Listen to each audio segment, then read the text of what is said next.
Good morning dear students, welcome to Genesis. आज से हम chapter structure of chromosome, cell cycle and cell division को अच्छे से पढ़ेंगे। ऑल्दो ये वीडियो सिर्फ स्ट्रक्चर ऑफ क्रोमोसोम को डिस्क्राइब करेगा।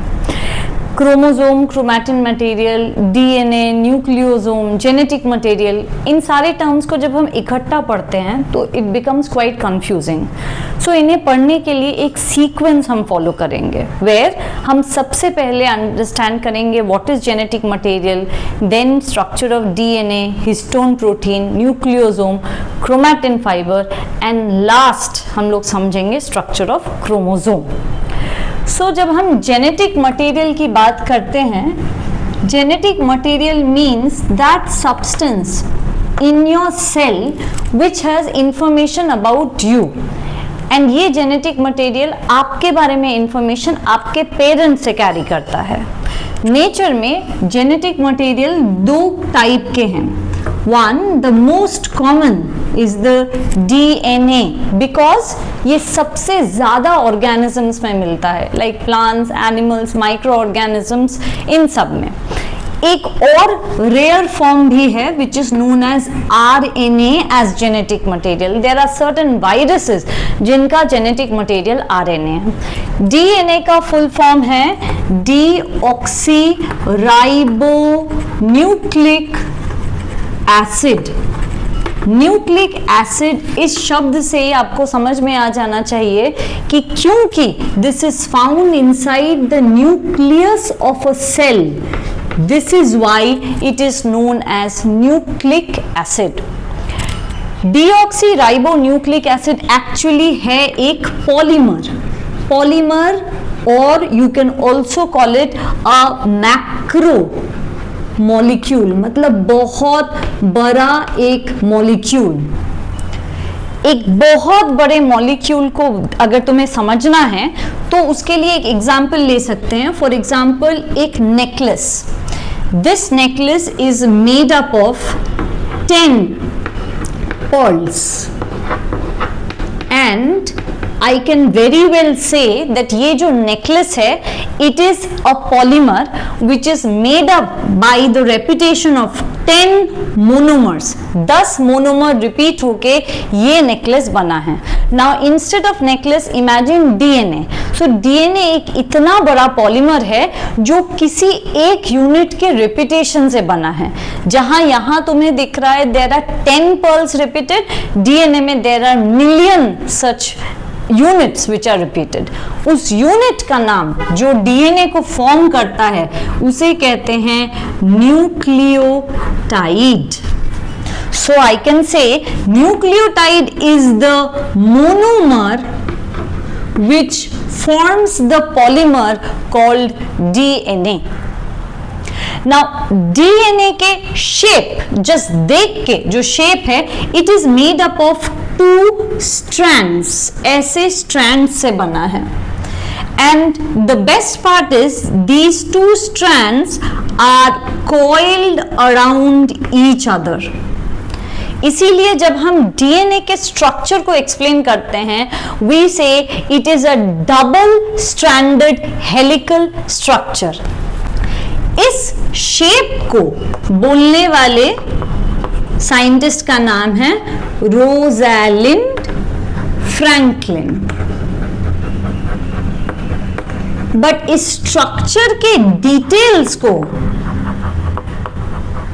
रिवील करने वाले थे वॉटसन एंड क्रिक, जिसके लिए वॉटसन एंड क्रिक को नोबेल प्राइज मिला था। सो अभी हमने समझा कि DNA is actually a polymer which is found inside the nucleus of a cell, and since it is a polymer it is made by repetition of a monomer, और उस monomer का नाम है न्यूक्लियोटाइड। डीएनए का shape is double stranded helical structure. The shape was proposed by Rosalind Franklin, but details of the structure was given by Watson and Crick, for which they were awarded Nobel Prize। अब हम धीरे धीरे समझेंगे what is a nucleotide and what is it made up of। That means I am going to explain you the structure of one pearl now, which is making this entire necklace। Structure of nucleotide. So when we look into the structure of a nucleotide, it is made up of 3 components. The first component is a sugar जिसे हम pentose sugar कहते हैं. Why pentose? Because this sugar is made up of 5 carbons. We know that हम sugar को on the basis of carbon atoms classify कर सकते हैं. There is a very common sugar which is made up of 6 carbon atoms. अगर आपको उसके बारे में पता है, then quickly write down in the comment box. Now this pentose sugar somehow looks like this or arranged is in this way. एक ring की तरह arranged है और इसके कार्बन एटम्स हैं C1, C2, C3, C4, C5. याद रखना C5 ring के बाहर है. आपको स्पेशली कार्बन 1 का पोजीशन, कार्बन 3 एंड कार्बन 5 के पोजीशन को ध्यान में रखना होगा. I will tell you why afterwards. The second component apart from pentose sugar is nitrogenous base. Nitrogenous base उन कंपाउंड्स को कहते हैं जो कार्बन एंड नाइट्रोजन को मिला के एक रिंग लाइक स्ट्रक्चर बनाते हैं. Now the nitrogenous bases are of 5 types. Number 1, adenine, guanine, cytosine, thymine, uracil. Out of which DNA बनाने के लिए यही 4 जरूरत पड़ते हैं, like adenine, guanine, cytosine and thymine. Uracil is mainly involved in formation of RNA. Since हम RNA नहीं पढ़ रहे हैं, so you do not have to know much about it. Now इन चारों में से please remember the spelling of thymine. Often thiamine को thiamine के साथ confuse करके MCQ questions frame किया जाता है. If you remember thiamine क्या है, then write down please in the comment box. So out of these 4, adenine की दोस्ती thiamine के साथ है और thiamine की दोस्ती adenine के साथ है. That means they always bond to each other, not to anyone else. इन दोनों की दोस्ती 2 हाइड्रोजन बॉन्ड से कायम है. सिमिलरली साइटोसिन की दोस्ती गुआनिन के साथ है एंड वाइस वर्सा, और इनकी दोस्ती 3 हाइड्रोजन बॉन्ड से कायम है. नाउ माय क्वेश्चन इज, अगर इसके पास 3 हाइड्रोजन बॉन्ड है और इनके पास 2 हाइड्रोजन बॉन्ड है, which bond do you think is easier to break? The bond that will break easily is between adenine and thymine because there are only 2 hydrogen bonds, and it is going to be little difficult to break the bond between cytosine and guanine. The third component of a nucleotide is a phosphate group. So now we already know that one nucleotide, एक nucleotide which is a monomer, is made up of 3 parts or 3 subunits.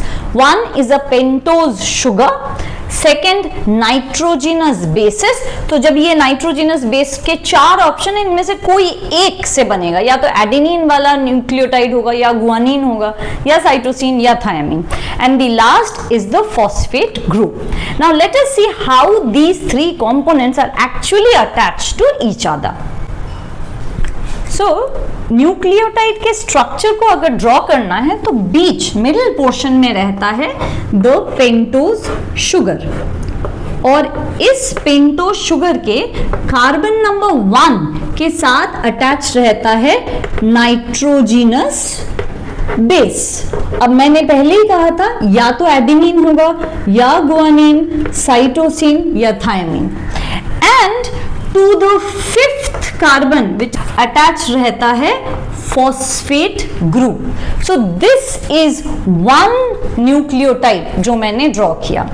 लेकिन मुझे पता है कि DNA के एक strand को बनाने में many न्यूक्लियोटाइड्स आर इन्वॉल्व. सो हमें ये समझना होगा कि इस न्यूक्लियोटाइड के साथ जो नेक्स्ट न्यूक्लियोटाइड आके अटैच होने वाला है, वो अटैचमेंट कैसे होता है. उस अटैचमेंट के लिए next nucleotide which will be just like the first one. So any nitrogenous base, adenine, guanine, cytosine या thiamine, and here is C5 जिसके साथ phosphate attached है. इन दोनों को हम attach कैसे करें? ये अटैचमेंट होगा कार्बन नंबर C3 के साथ. Please remember this, that's why मैंने कहा था C1, C3 एंड C5 के पोजीशन को ध्यान देना. C3 के साथ एक बॉन्ड होगा, एक्चुअली C3 के हाइड्रोक्सिल ग्रुप के साथ वो बॉन्ड होता है, लेकिन हम उसे अभी इतने डिटेल्स में नहीं पढ़ेंगे. You just have to remember to the C3 carbon the phosphate group forms one bond. So ये जो फॉस्फेट ग्रुप है यहाँ पे, it has formed a bond with the C3 of the previous nucleotide and the C5 of the existing nucleotide. So this is how one after another these nucleotides are going to get attached to each other, and this bond between C5 and the phosphate group and C3 and the phosphate group is the most essential bond for keeping them together. तो अगर ऐसे ही एक के बाद एक nucleotide add होते रहते हैं तो बन गया one strand of the DNA. Now, अब हम समझेंगे how the two strands of the DNA are formed and how do they remain attached to each other. So now I will draw two strands of the DNA and I will show you how are they attached. So the first strand of the DNA will have a nucleotide.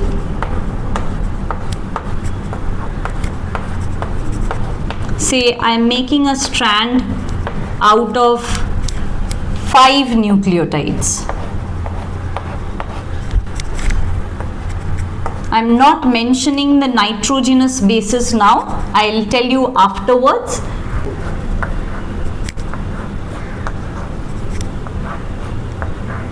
This phosphate group is attached to the previous nucleotide. Now I'm going to draw the second strand and I'm going to show you how it looks. Second strand, remember one thing, here the nucleotides are arranged in inverted manner. उल्टे condition में nucleotides present है. Let us. Now here are the nitrogenous bases. Here is the phosphate group.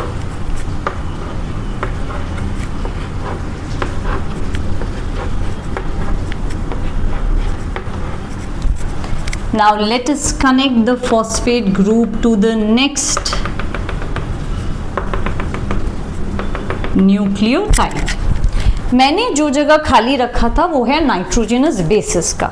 So imagine the first nitrogenous base is adenine, second one is thymine, second one, third one guanine, cytosine, guanine. How and opposite में जो nitrogenous base होगा, ये अभी आप लोग को already पता है कि एडेनिन एंड थायमीन की दोस्ती बहुत पक्की है. So adenine will have thymine, thymine will have adenine, guanine cytosine, cytosine guanine, guanine cytosine.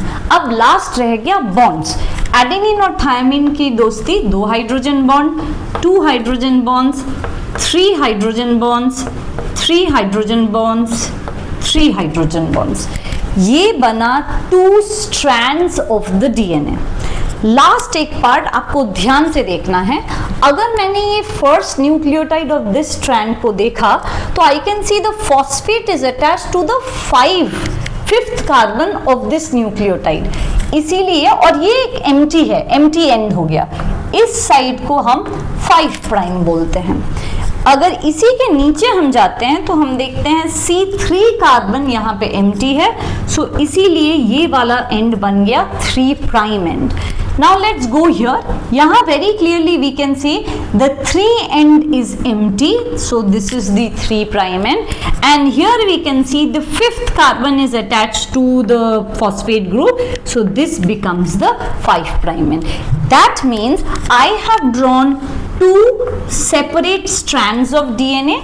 एक की पोलैरिटी, इसे हम पोलैरिटी कहते हैं, 5 प्राइम 3 प्राइम है, दूसरे की पोलैरिटी 3 प्राइम 5 प्राइम है। इसीलिए we say that the strands of the DNA they are antiparallel to each other and then obviously they remain coiled to each other. You have seen how it is happening.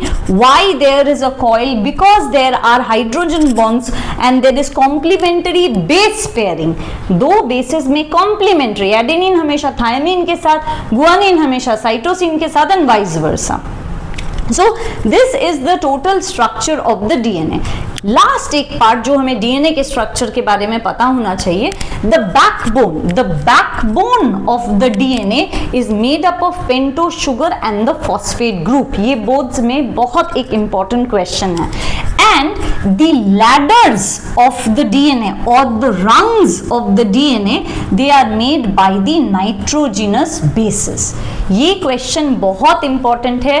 Backbone कौन बनाता है and DNA के structure का ladder कौन बनाता है? Ladder is by the complementary pairing between the nitrogenous bases and the backbone of the DNA is made by the sugar and the phosphate. So with this we come to end of the structure of DNA. ये जो DNA मैंने draw किया, this DNA in actual is around 2 metres long, 2 metre long है ये structure. और imagine इस structure को fit कहाँ किया जाता है? आपके न्यूक्लियस के अंदर, जिसका डायमीटर इज ओनली 6 माइक्रोमीटर। मतलब ये एक ऐसा कंडीशन है जहां मैं अगर आपको एक बोलूं, एक लंबी सी साड़ी को आप अपने लंच बॉक्स के अंदर फिट कर दीजिए।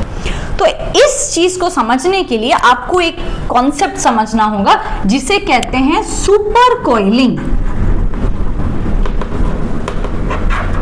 सुपर कॉइलिंग मतलब किसी भी लंबी चीज को अगर आपको छोटा बनाना हो तो उसे कॉन्स्टेंटली किसी बेस के अराउंड, किसी सपोर्ट के अराउंड अगर आप कॉइल कर देते हैं तो वो पॉसिबल है। तो ये जो डीएनए का स्ट्रक्चर है, इसे अगर आपको न्यूक्लियस के अंदर फिट करना है तो इसमें पॉसिबल तभी होगा when it is highly condensed and super coiled. तो सुपर कॉइल करने के लिए मैंने कहा there is always a support which is needed. तो डीएनए को सुपर कॉइल करने के लिए वो कौन सा सपोर्ट है और कैसे उसके अराउंड ये डीएनए वुंड होता है, अब हम उसे समझते हैं। अगर डीएनए को किसी एक सपोर्ट के अराउंड हमें वाइंड करना है तो उस सपोर्ट का नाम है हिस्टोन, जो बेसिकली एक प्रोटीन है। So this is a protein but it has total 8 सब यूनिट्स। दैट मीन्स ये 8 टुकड़ों में बना हुआ है। So there are 4 on this side and 4 on the other side. और डीएनए इनके अराउंड वाइंड करके रहता है। फिर थोड़ा सा निकला, फिर there are histone proteins around it, it's going to coil again, the same thing will happen and like this DNA थोड़ा थोड़ा करके लेंथ वाइज छोटा होता जा रहा है और कंडेंस होता जा रहा है। So this structure which is made up of DNA plus histone protein is known as nucleosome. Nucleosome उस यूनिट को कहा जाता है जहां डीएनए हिस्टोन प्रोटीन के अराउंड वाइंड करके रहता है। This is again just DNA, this is nucleosome, just DNA, nucleosome। और ऐसे एक लंबा डीएनए चेंज हो जाता है एक छोटे स्ट्रक्चर में जिसके बीचों बीच बहुत सारे न्यूक्लियोसोम्स हैं। So what have I done? I have converted this DNA into a shorter and more condensed structure. And what is the name of the structure? This now is chromatin fiber. So जब आप किसी cell के nucleus में thread like structures देखते हैं, वो thread like structure है chromatin fibre. और वो बना किससे है? It is made up of DNA which is coiled around histone protein. Chromatin fibre हमें न्यूक्लियस के अंदर उसी वक्त दिख सकता है where a cell is not dividing but is preparing for a division. इसी क्रोमैटिन फाइबर को अगर हम और कंडेंस कर देते हैं और सुपर कॉइल कर देते हैं तो तब बनता है एक structure which looks like this. कुछ समझ में आ रहा है ये कौन सा स्ट्रक्चर है? Yes, this is chromosome. ये बना हम लोग का क्रोमोसोम जिसे हम समझने की कोशिश कर रहे थे। तो अगर मुझे क्रोमोसोम को समझना है तो मुझे पहले समझना होगा जेनेटिक मटेरियल जो कि हमारा डीएनए है। फिर हमें समझना होगा कि डीएनए बहुत लंबा है, उसे फिक्स करना होगा एक छोटे से न्यूक्लियस के अंदर, so we have to coil it constantly. तब बन जाता है स्ट्रक्चर कॉल्ड न्यूक्लियोसोम और वो डीएनए छोटा बन के बन जाता है क्रोमैटिन फाइबर। इस क्रोमैटिन फाइबर को और भी कॉइलिंग एंड सुपर कॉइलिंग की जाती है तब बनता है क्रोमोसोम। लेकिन क्रोमोसोम बनता कब है? अब तक तो क्रोमैटिन फाइबर क्लियर था, अचानक से और सुपर कॉइल क्यों किया? बिकॉज ये स्ट्रक्चर तब बनते हैं when a cell is now dividing. अब जब सेल डिवाइड करने लगा है तो उसके न्यूक्लियस में आपको और क्रोमैटिन फाइबर नहीं दिखेंगे, rather you will find structures like this which are called chromosomes. आपके मेरे ह्यूमन बींग्स के सेल के अंदर देर आर टोटल 46 क्रोमोसोम्स, या हम बोलते हैं there are total 23 pairs of chromosomes. That is the total number of chromosome which is present. They are discrete and they are the ones that get divided during the time of cell division. वो जब हम cell division पढ़ेंगे हम समझ जाएंगे, but right now I hope I could explain you कि chromatin fibre कैसे chromosome बन जाता है। क्रोमोसोम का स्ट्रक्चर में अगर बीच में ध्यान से देखा जाए तो एक छोटा सा कॉन्स्ट्रिक्टेड एरिया है। कॉन्स्ट्रिक्टेड मतलब नैरो, लिटिल नैरो एरिया। इस नैरो एरिया को कहा जाता है सेंट्रोमेर। क्रोमोसोम को फर्स्ट टाइम डिस्कवर करने का credit it actually goes to Walter, WALTHER Flemming. और इन्होंने इसकी डिस्कवरी की थी लार्वे ऑफ सैलमेंडर। हमें ये याद रखना होगा। सो क्रोमोसोम को डिस्कवर किया था लार्वे ऑफ सैलमेंडर में वॉल्टर फ्लेमिंग ने। हमारे अंदर, हमारे हर एक सेल के न्यूक्लियस के अंदर there are total 46 chromosomes that exist in pair, 23 pairs. Chromosome किससे बना है? By coiling and condensation, super coiling and condensation of chromatin fibre. Chromatin fibre किससे बना है? Chromatin fibre DNA and histone protein के कॉइल्ड यूनिट्स जिन्हें हम nucleosome कहते हैं उससे बना है। So I can also say chromatin fibre is basically a polynucleosome. बहुत सारे न्यूक्लियोसोम मिलकर क्रोमैटिन फाइबर बनाते हैं। न्यूक्लियोसोम किससे बना है? न्यूक्लियोसोम बना है डीएनए और डीएनए के साथ हिस्टोन प्रोटीन। डीएनए किससे बना है? DNA is a polymer which is made up of nucleotides. Nucleotide किससे बना है? 3 यूनिट से बना है, nitrogenous base, phosphate group and pentose sugar. इन सारे चीजों को अगर if I could explain you properly, quickly subscribe to my channel. Rest of the chapter will be discussed in upcoming videos.